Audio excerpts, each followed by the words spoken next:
So today we're wrapping up our series, Better Decisions, Fewer Regrets. And the big idea in this series is the often overlooked relationship between good questions and good decisions. Good questions actually set us up to make good decisions. And I'm convinced that if you've been following along in this series, that you're convinced as well, that if you will ask, answer honestly, and act on your answer to the 5 questions we're talking about in this series, you will make better decisions, and consequently, you will live with fewer regrets. Your life will be better, and the people who look to you and depend on you, their lives will be better as well. Because we aren't the only people impacted by our decisions, right? And we're not the only people impacted by our regrets either. Quick review. The first question we explored was the integrity question. The integrity question. Am I being honest with myself? Am I being honest with myself? Really? You will never get to be where you want to be until you are honest about where you currently are. The most difficult person to lead is always the person in the mirror. So whenever you're making a decision of any consequence, before you commit to an option, ask yourself, am I being honest with myself? Am I being honest with myself about why I'm doing this, choosing this, purchasing this, calling him, calling her back? Second question was the legacy question. The legacy question is, what story do I want to tell? When the decision that you're in the process of making right now, relational, financial, academic, professional, when the decision you're in the process of making right now, when it's nothing more than a story you tell, what story do you want to tell? Make it a story you're proud to tell. In fact, better than that, be the hero in your own story, not the villain.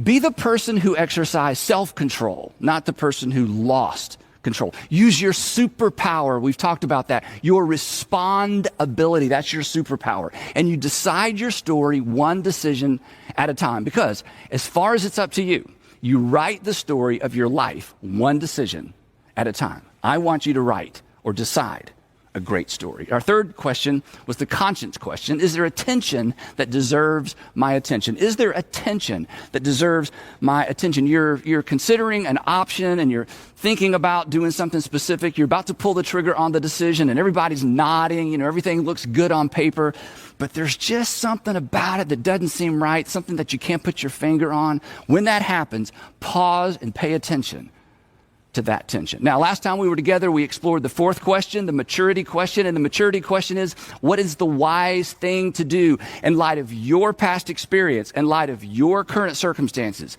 in light of your future hopes and dreams? What is the wise thing for you to do? An option may be legal or acceptable or permissible, not exactly immoral, but is it wise? Remember this, a decision can be not wrong and not wise at the same time. Unwise decisions, remember this, unwise decisions are gateway decisions. They lead to regret. In fact, your greatest regret was preceded by a series of unwise decisions. How do I know that? Because it's true for all of us.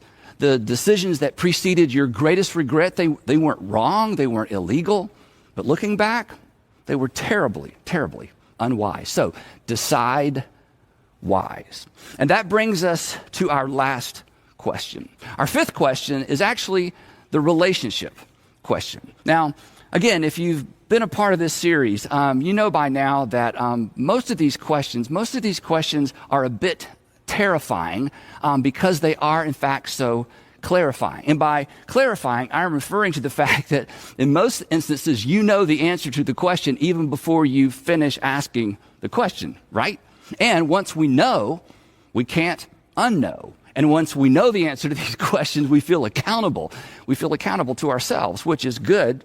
And honestly, it's a bit terrifying. It actually reminds me of a question my mentor, Reggie Campbell, used to ask me. He used to say this. He'd say, Andy, what do you hope I don't ask you about? Now, that's a terrifying question, right? Andy, what do you hope I don't ask you about? So I would dodge this question and I would say this, well, you can't ask that question, Reggie. You got to dig around a little bit. That's cheating. You got to discover that for yourself.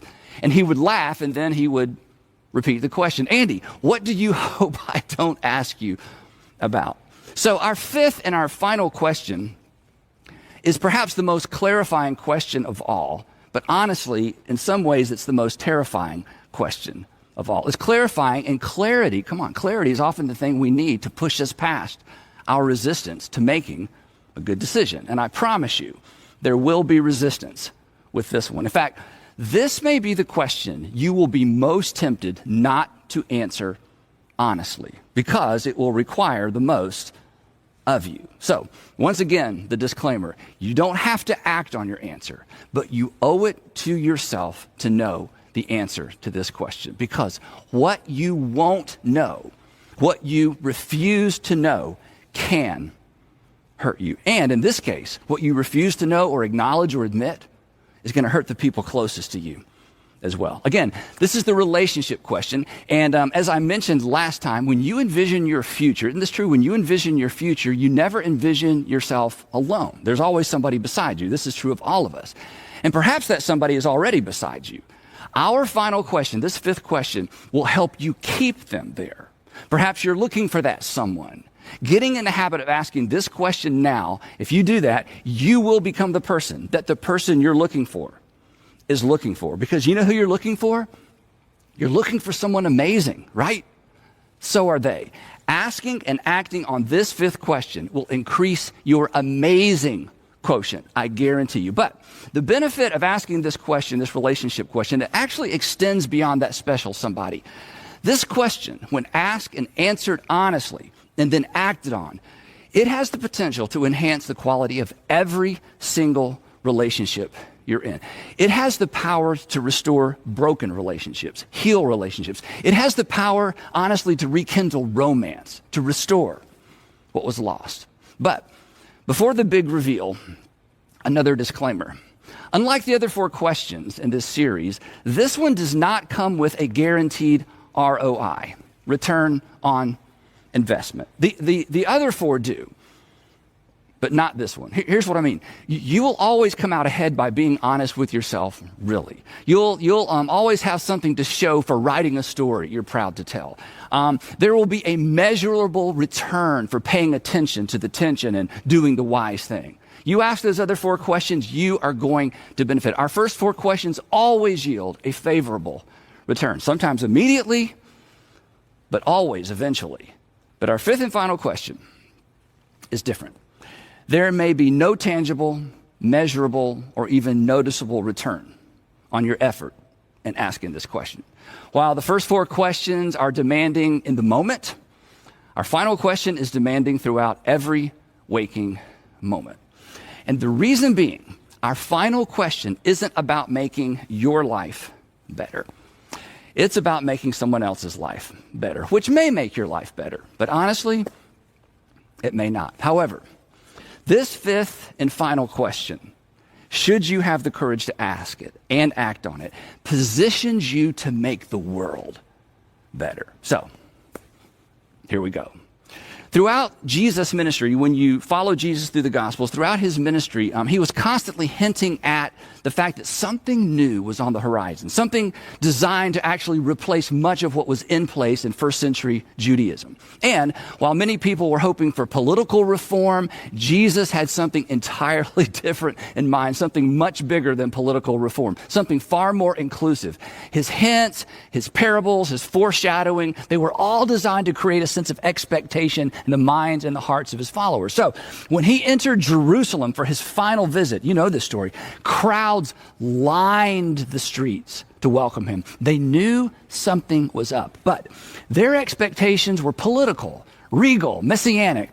He had their attention, but they did not understand his intention. In fact, even his 12 apostles were confused about his ultimate aim. Right up to the very end, they are jockeying for positions of power in the soon-to-be reestablished independent kingdom of Israel. So, on the night of his arrest, he gathers them together for what would be their final Passover meal, and he finally reveals his intentions. He makes his intentions clear. To begin with, he announced that he was leaving.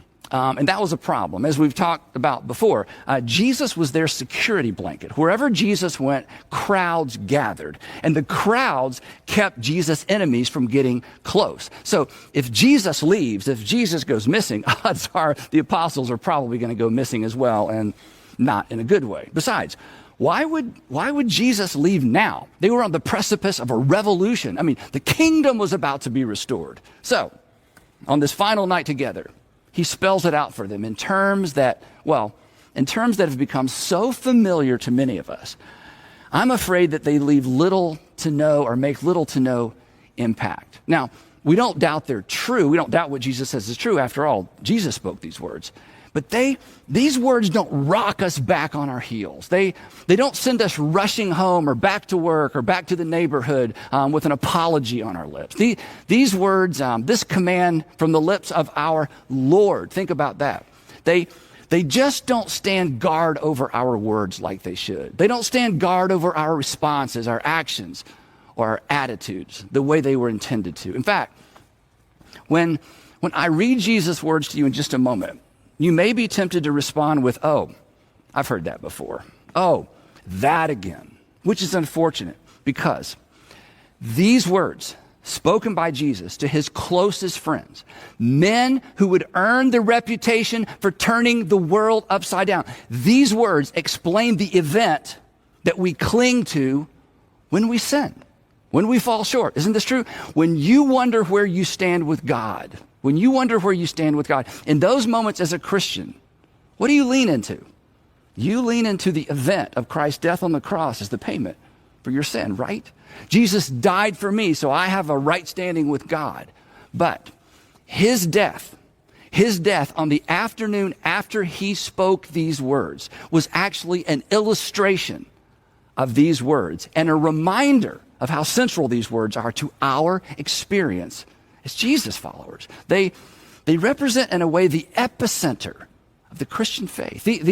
These words are really what the kingdom of God looks like on earth. Paul, who was clearly rocked back on his heels by these words and actually never recovered, when he wrote his letter to Christians living in the Roman province of Galatia, he said this. He said, the only thing that matters is these words. And then in 1 Corinthians, he declares that if we don't get this one thing right, it doesn't even matter what else we get right. He understood what we miss. And here's the thing, and I understand this, we want deeper.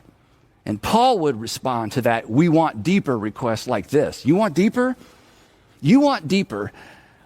You want deeper because you've never witnessed a man being flogged to the point to where he wants to die, but can't, because the soldier inflicting the pain knows exactly when to stop. Not out of mercy, but because the goal was to inflict as much pain as possible. Death would be merciful, but out of a desire to cause as much suffering as possible, they would stop. When we think there's got to be more, it's because we've never witnessed a crucifixion. We've never seen someone choose days ahead of time to lay down their life for an enemy. There is nothing deeper. There is nothing more profound. There is nothing more contrary to fallen human nature. There's nothing with more potential to change everything than Jesus' instructions to his followers the night of his arrest. His words represent a paradigm shift of, it's no exaggeration to say, of epic proportion. They would turn the world upside down because they established a kingdom that looked upside down to the world. And what began as a harmless threat to the empire, a harmless threat to the temple, a Nazarene sect, a cult, would eventually engulf the empire. And his words to his disciples during that last Passover meal, they serve as the context. They serve as the fuel, the match for our fifth and final question. Here's what he said. And I wish for a moment you could hear them as if you're hearing them for the very first time. Allow these words to set you back on your heels, to leave you scrambling for your slice of the conflict pie in your relationships. I hope they will compel you to forgive, to be kind, to loan your strength, to tame your tongue, to adjust your pace, to open your wallet, to reshuffle your values. Here's what he said. A new command I give you. And of course, they didn't need any new commands. They had plenty. Besides, earlier, Jesus had just reduced the entire list to two. Love God and love your neighbor. Those are the two we know, right? So Why do we need a third? And besides that, why was he talking about commands? They needed to make plans. I mean, and what gave Jesus the right to add any new commands? Only God had the authority to add commands. Exactly, right? As it turned out, Jesus wasn't adding a command to an existing list of commands. He was doing something far more radical. He was replacing the existing commandments, all of them. And one reason that this new command doesn't have its desired effect on many of us is because we were raised to believe that his new command was simply another command to be added to the Big 10 or the Big 600 plus. But it wasn't. Jesus had come to replace much of what was in place. A new command I give you: love one another, which wasn't really actually new. But then, as we've said before, Jesus wasn't actually through. And he wasn't commanding them, and he wasn't commanding me, and he wasn't commanding you to feel something. He was commanding us to do something. And what came next? Well, what came next was unthinkable. But what came next changed the world. What came next trumped the golden rule. What came next trumped love God and love your neighbor. As I have loved you, so you must love one another. This was so disturbing. In this moment, Jesus establishes himself as the standard for love. The standard against which we are to measure and evaluate our behavior if we're Jesus followers. You've heard it said, believing is all that matters. If you were raised in certain kinds of churches, it's all about believing. Jesus would say to you, if you're going to participate in my kingdom, loving as I have loved is what matters most. Doing for others what one hoped others would do for them in return. That was so last century. That was so old covenant. Jesus tells his followers on the night of his arrest to do unto others as he had done unto them. Now, this was extraordinarily personal for the guys seated around the table, right? I mean, when we read, as I have loved you, you're to love one another, we think of the cross. They didn't. They thought back over the previous 3 years. I mean, Jesus could have gone around the table and called them all out one by one. Matthew, you remember what you were up to when we met? Yes, sir. I was working for Rome from home. I was pretty much a government-sanctioned thief with bodyguards. I remember because good people, they kept their distance from me.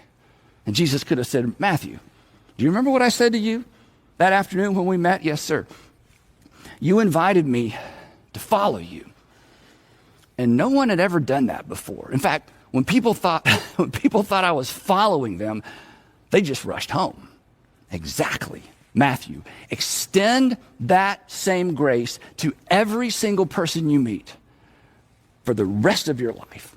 As I have loved you, Matthew, that's how I want you to love. And he could have worked his way around the table, one by one. Love as I have loved you. Extend the same grace, the same forgiveness that I have extended to you. So, real quick, how about you? Well, let's put you in Matthew's seat for just a minute. What were you up to? What were you up to when you first understood and accepted the call to follow Jesus? Think about that season of your life. And to think, he loves you. Anyway, he hears your prayers.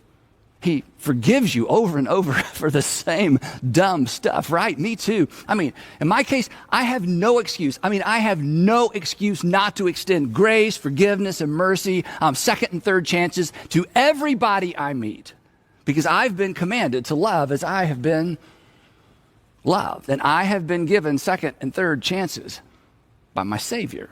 And as Jesus looked around the table that night, he could have added, and gentlemen, if you think you've seen me love, you haven't seen anything yet. Because tomorrow, covered in my own blood, I'll put on a demonstration of love that will take your breath away.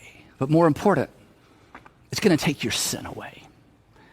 And it's going to take your excuses away, not to love the way I have loved you. Tomorrow, I'm going to give my life away for you and for my enemies. And then he continues, and this is the part, if we ever got this right, if I ever got this right, it would change. Maybe it would change everything. He said, gentlemen, by this, everyone will know that you are my disciples if you love one another. Now, the term this is a demonstrative pronoun. Remember those?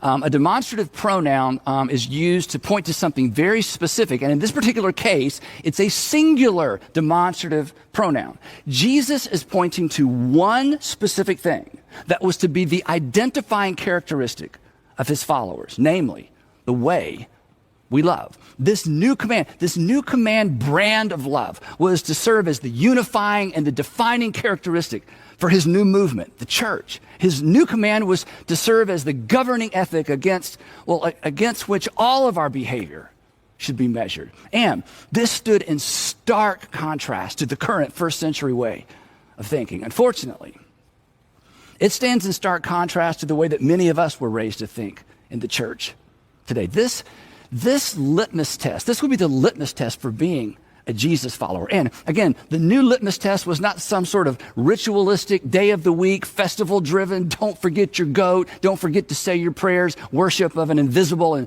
somewhat distant God. Following Jesus would not be looking for ways to somehow get closer to God who dwelled out there somewhere. Jesus followers, according to what Jesus said that night, Jesus followers would demonstrate their devotion to God by putting the person next to them in front of them, as he would do the following afternoon. Authentic Jesus followers would not authenticate their love for God by looking up. They would authenticate their devotion to God by looking around, by loving the people around them. And then, This was so unprecedented, and an unprecedented move for a religious figure especially. Jesus didn't leverage his position or even his equality with God or his messianic authority to stir his followers to action. He didn't say, hey, and guys, you better do this because, well, do you know who I am? He didn't anchor his new command to his divine right as king. Paul said it best, that Jesus did not regard equality with God as something to be leveraged for his own benefit. Instead, do you know what he used to inspire his followers to action? Do you know what he used to inspire you and me to action? He leveraged his sacrificial love. Why? Why should his disciples obey this command to love? Because he loved them first. He went first. They were to do unto others as Jesus had already done and was about to do unto them. A new command I give you.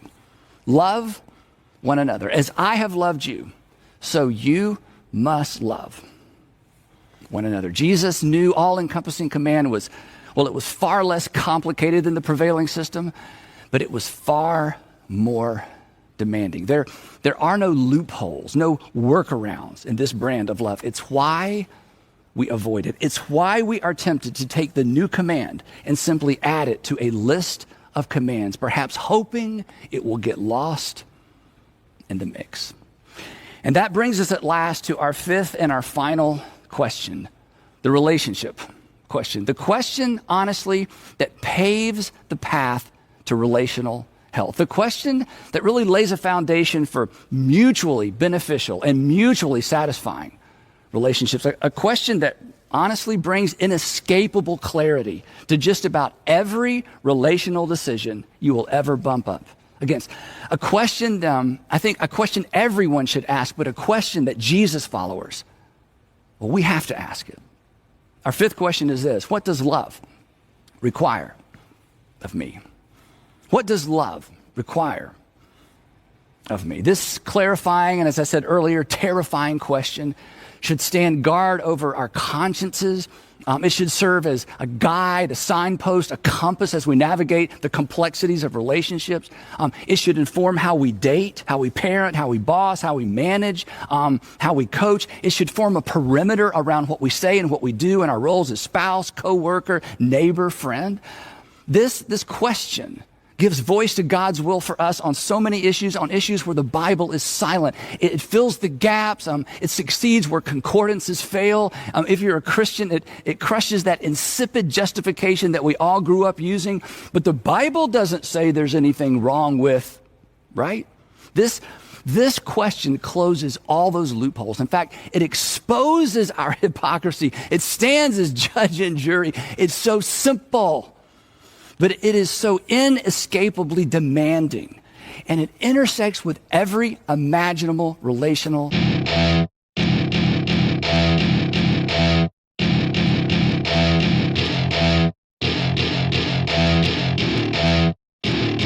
Welcome to my party, we're just getting started. A life is a dream or a nightmare scarring. Hand me a drink cause I think I'm going all in. Get me a shrink who can catch me when I'm falling. Cover up my scars, flip the handlebars. Crashing in my car, wake up in a bar. I'll be a superstar, just on my avatar. This world is so bizarre, empty out the reservoir.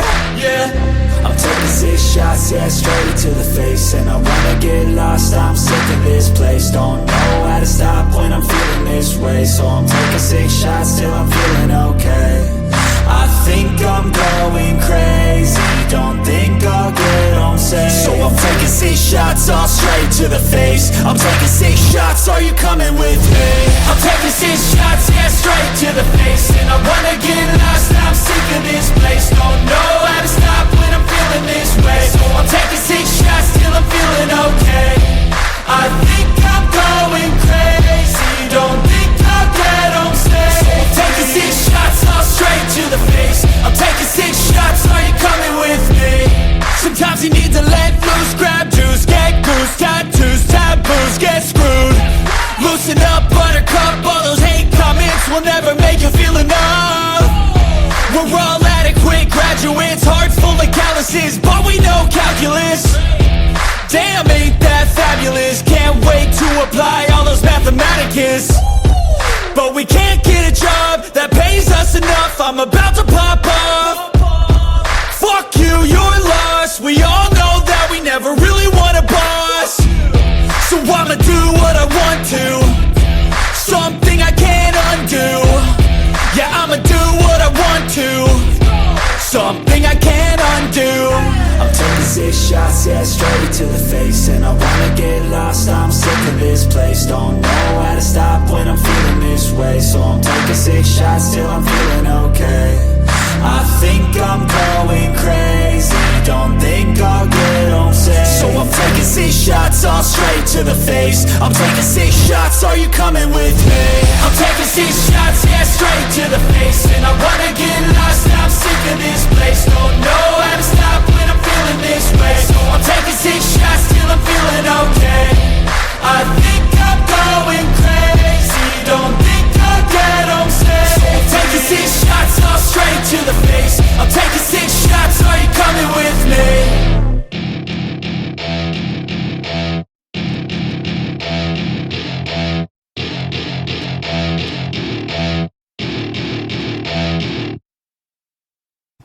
Scenario. I mean, we're all tempted to ask or wonder sometimes relationally, how little can I get by with, right? The very thing we don't want the person on the other side of us to consider. This question calls us to account. So, relationally speaking, when you're not sure of what to say or do, simply ask, what does love require of you?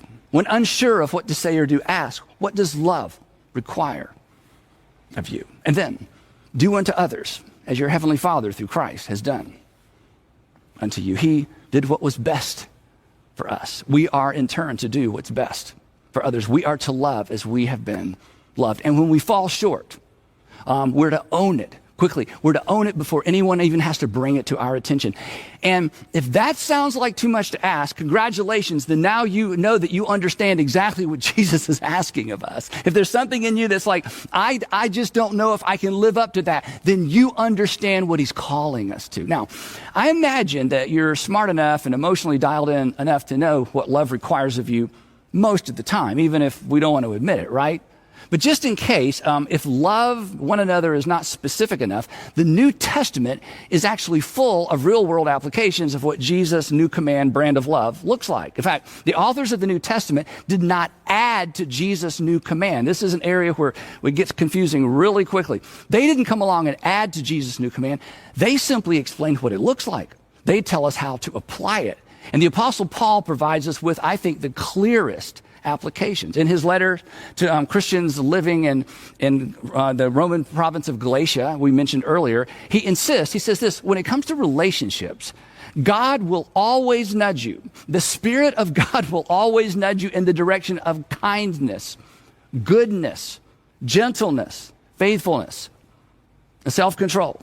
When you're tempted to try to control someone else, Paul says the Spirit of God is going to nudge you in the direction of self-control, because that's what love requires of you. When in doubt, simply max these out. But this was actually the Apostle Paul's abridged list. His most detailed description of what real-world love looks and acts like is found in his first letter to Christians living in Corinth, right? We've talked about this so many times. In fact, that list is so familiar, I fear it doesn't even create so much as a ripple in our conscience sometimes, especially for most modern readers. And that's unfortunate, because Paul's description in 1 Corinthians is the gold standard of what love looks like in the real world. What does love require of us?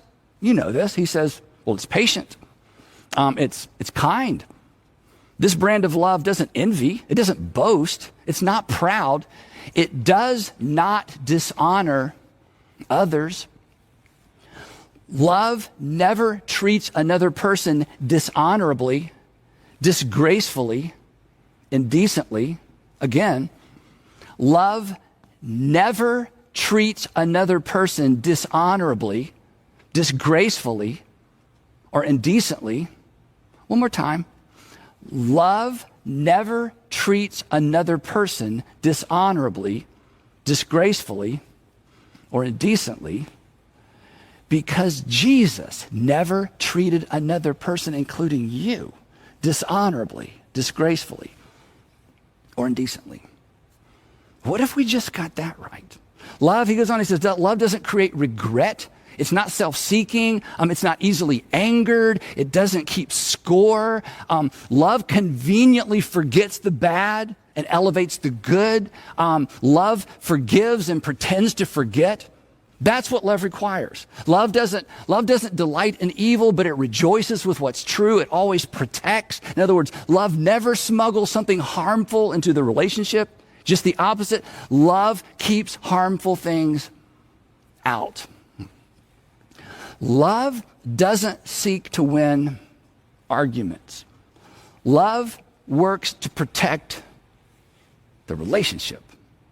Love chooses to trust. He finishes up this powerful piece of literature. He says, love always hopes, and it always preserves, it always protects. That's what love requires of us.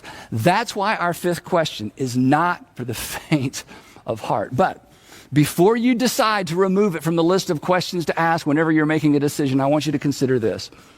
Isn't that, or aren't these things what you hope for or even expect from the people closest to you? Your spouse, your fiance, your significant other, your kids? Isn't this what you hope for from your friends and your neighbors and the people you work with? I mean, if these are the behaviors or responses we consciously or even subconsciously expect from others, shouldn't they be required of us as well? So, before you react to someone, before you over-respond to someone, before you remind them of their past, before you get out of the car and go into the house to straighten everybody out, before you walk into his or her office, as you're contemplating that invitation Before you decide, ask, what does love require of me? What does love require? I know what I've done in the past. I know what everybody expects. I know what everybody else does. I know what my pattern and my habit has been. I know what they deserve. But what does love require of me? If you're a Jesus follower, this is like asking, what does my Lord require of me? It may require you to get up out of your chair in just a few minutes and walk into the kitchen or the bedroom and apologize. It may require you to pick up your phone and rebuild a bridge that you burned down with your unassailable logic and sarcasm. You were right. But being right wasn't what love required. You may need to write a letter or rewrite an email.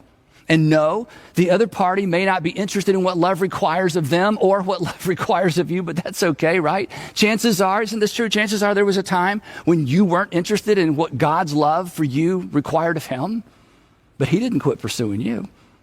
There are things, and this may be hard for you to take coming from me, but there are things that I'll never understand. In fact, there are things that Jesus said I'm not exactly sure what to do with in the modern world. But my lack of understanding never impedes my capacity to put others first. As complicated as so many things are, as there's so many things I'll never understand, but when it comes down to this question,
as much as I don't know, I almost always know what love requires of me. And if Jesus was correct, apparently, that's enough. If Jesus was correct, that's what it means to be his follower. That's the center. That's the kingdom of God on earth. What does love require?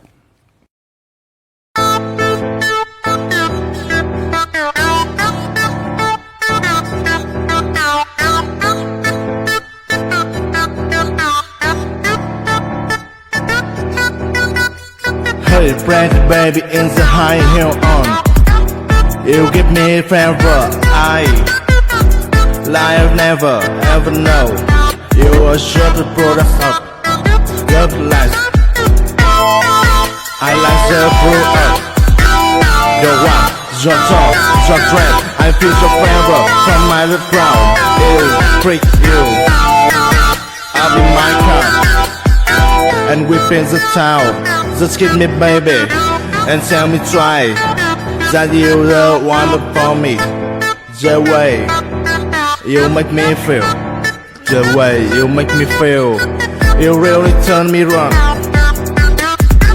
You really turn me on. You knock me off my feet. My lonely days are gone.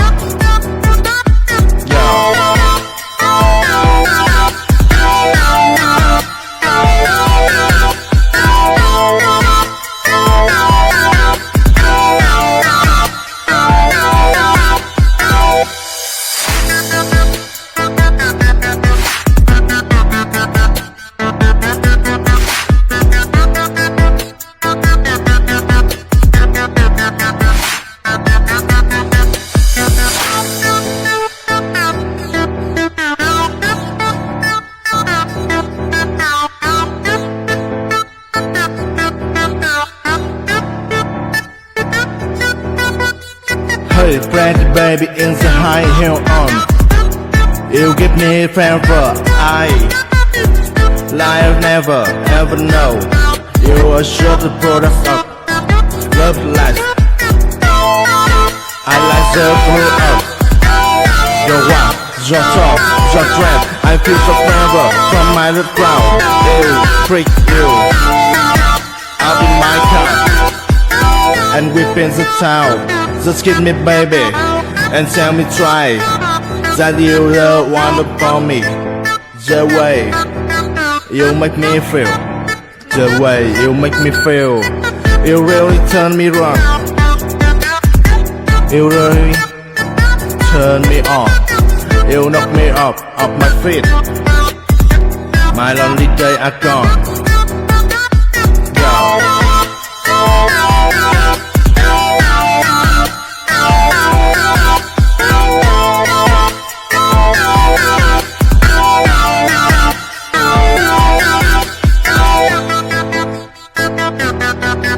Thank you.